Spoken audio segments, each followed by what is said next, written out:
Oke, Assalamualaikum warahmatullahi wabarakatuh. Perkenalkan, nama saya Mikel Avero dari kelas TI 4612 dengan NIM 12012220231. Pada kesempatan kali ini, saya akan menjelaskan tentang stagecoach problem. Yang pertama, yaitu ada definisi dari stagecoach problem ini, yaitu merupakan masalah-masalah yang dibuat khusus untuk mengilustrasikan fitur dan memperkenalkan terminologi pemrograman dinamis.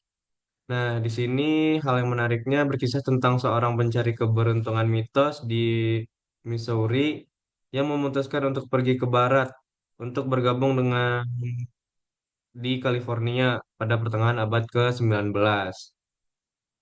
Pada perjalanan itu memerlukan perjalanan dengan kereta nantinya melalui negara yang belum berpenghuni, di mana terdapat bahaya serius serangan seperti perampok dan lain sebagainya.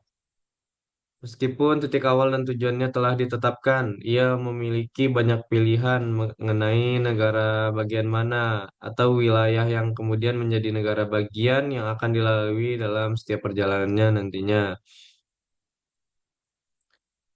Oke, selanjutnya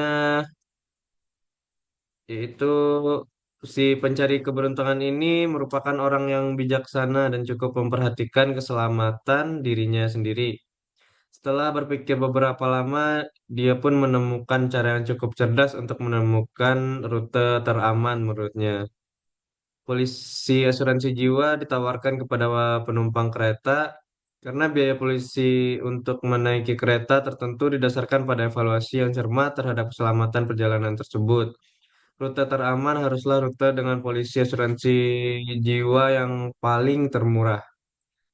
Nah, jadi kita bisa melihat di sini dari A ke B itu memiliki kos 2, A ke C itu 4, A ke D itu 3, dan seterusnya hingga H ke J itu 3 dan I ke J itu 4.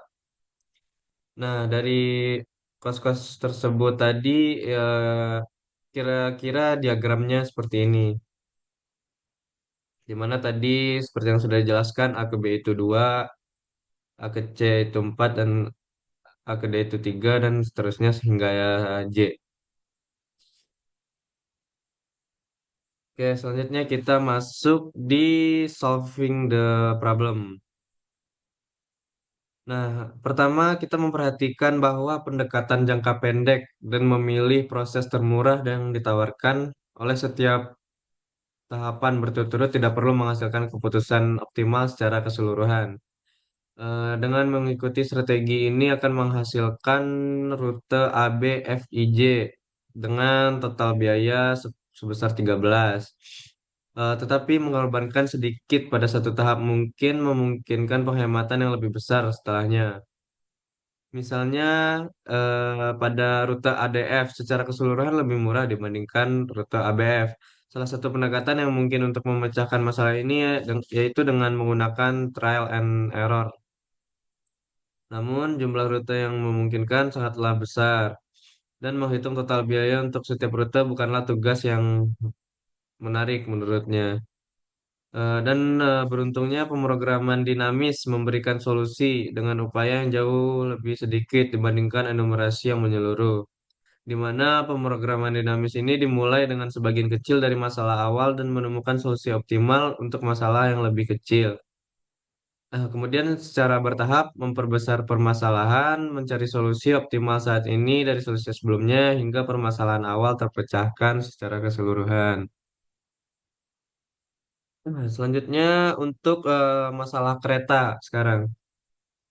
Kita mulai dengan soal yang lebih kecil di mana pencari keberuntungan hampir menyelesaikan perjalanannya dan hanya tinggal satu tahap lagi yang harus dilalui. Selalu solusi optimal yang jelas untuk permasalahan yang lebih kecil ini adalah beralih dari keadaannya saat ini eh, maupun dari A atau dari B eh, yang tujuan akhirnya yaitu pasti ke J.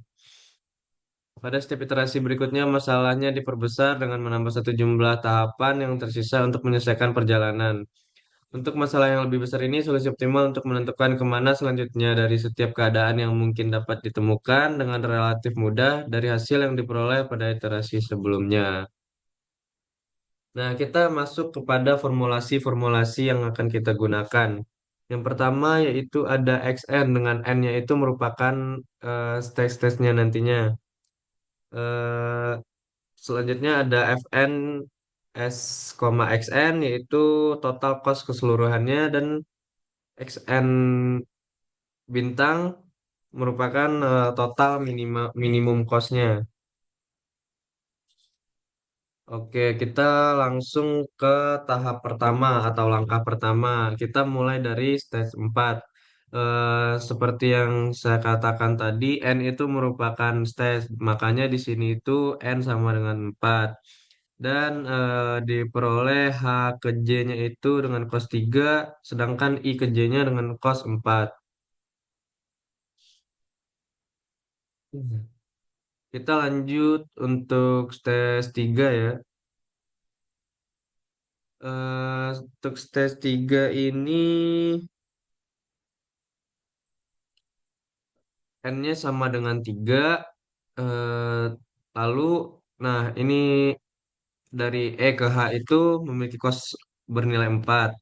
Sedangkan E ke I itu 8, F ke H itu 9, F ke I itu 7, G ke H itu 6, dan G ke I itu 7. Nah, kita harus menentukan mana yang paling minimum atau mana angka yang paling kecil di antara di satu barisnya. Misalkan di E 4 dengan 8, yang paling kecil itu 4 dan itu di H. Selanjutnya untuk yang F 9 dan 7, yang paling kecil itu 7, makanya di sininya I, dan yang G 6 dan 7, yang dipilih itu 6 dan ini merupakan simbol yang dipilih yaitu H. Hmm, oke, kita lanjut ke stage 2. Nah, kita sudah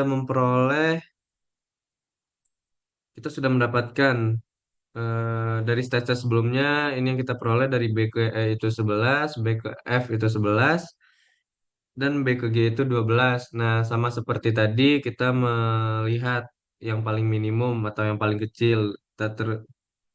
Jadi kita memilih 11 di sini. Selanjutnya C ke E itu 7, C ke F itu 9, dan C ke G itu 10. Kita memilih 7 karena yang paling minimum. Dan dari D ke E itu 8, D ke F itu 8, dan D ke G itu 11. Kita memilih 8. Selanjutnya kita masuk pada stage terakhir yaitu N sama dengan 1. Kita setelah melalui beberapa stage tadi, kita telah memperoleh dari A ke B itu bernilai 13, A ke C itu 11, dan A ke D itu 11 juga. Maka yang paling kecil itu 11 di sini. Dan kita mau, karena nilainya sama, jadi kita bebas mau memilih C atau D, rute C atau rute D nantinya. Nah, jadi untuk kesimpulannya, di sini kita mengambil rute A, C, E, H, J dengan kos yang yang bernilai 11. Sebenarnya kita bisa menggunakan tiga rute yang berbeda dengan kos yang sama-sama bernilai 11. Kenapa bisa? Jika pada stage 4 tadi kita memilih mulai dari rute D, maka rute yang kita tarik menjadi kesimpulan yaitu ADE HJ atau ADFIJ, tergantung pilihan tes-tes selanjutnya. Karena kita tadi karena tadi kita memulai dari tes eh memilih dari yang C, makanya kita menarik kesimpulan di rute yang A, C, E, H, lalu J. Nah, ini merupakan diagram-diagramnya. Kita bisa cek di sini dari A ke C itu 4, lalu C ke E itu 3, E ke H itu 1, dan H ke T itu 3. Total kita kita tinggal jumlahkan saja untuk mengetahui ini benar atau tidak, kita jumlahkan dan hasilnya yaitu 11. Nah, seperti yang saya katakan tadi, kita juga bisa lewat ADEHT atau ADFIT. Oh, ini J, maaf. ADF ADEHJ dan ADFIJ. Dengan kosnya sama yaitu bernilai 11. Tergantung stage yang tergantung rute mana yang kita pilih pada stage 4 tadinya. Sekian penjelasan dari saya. Mohon maaf jika ada kekurangan atau salah kata. Terima kasih. Assalamualaikum warahmatullahi wabarakatuh.